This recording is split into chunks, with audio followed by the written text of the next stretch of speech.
A House panel approved legislation Wednesday to help curb the growing epidemic of sexual assaults in the military. The proposed legislation will strip commanding officers of the power to change or dismiss court-martial convictions. The legislation will also move to dismiss or dishonorably discharge service members found guilty of sexual offenses. The legislation follows a May 7th Defense Department report outlining a staggering number of sexual assaults in 2012. The annual report estimated 26,000 cases of unwanted sexual contact among troops, ranging from rape to groping. The findings were a 35% jump up from 2010. The hope is this legislation will empower victims to come forward and ultimately change military culture. This strategy by the House panel follows recent, highly publicized cases of male military officers behaving inappropriately towards female officers. Most recently, a highly decorated male sergeant at West Point has been accused of secretly videotaping at least a dozen female cadets, some while they were showering.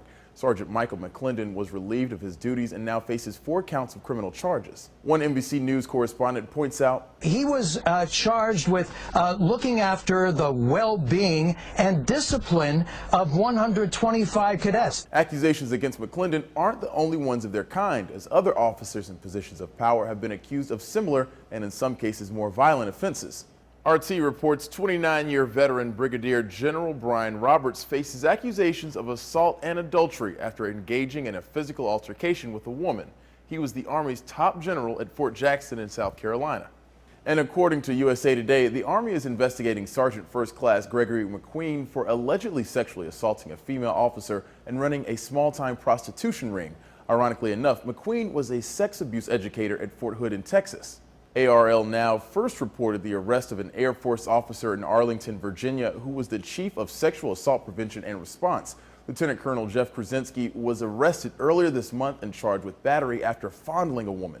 And WSMV reports this man, Lieutenant Colonel Darren Haas, faces charges of aggravated stalking and violating an order of protection filed against him by his ex-wife. Like McQueen and Krasinski, Haas was also a leader of a sexual harassment prevention program in Fort Campbell, Kentucky. Defense Secretary Chuck Hagel called for sexual assault prevention personnel to be exempt from mandatory furloughs this year, but with a caveat. Hagel ordered a review and recertification of the credentials of nearly 25,000 personnel involved in sexual assault prevention programs. Sources report the new legislation received bipartisan support, and the measures contained within will be included in the Armed Services Committee's Defense Policy Bill for 2014. The full House will consider the Defense Policy Bill in the next few weeks. For Newsy, I'm Christian Bryant. Multiple sources, a broader view.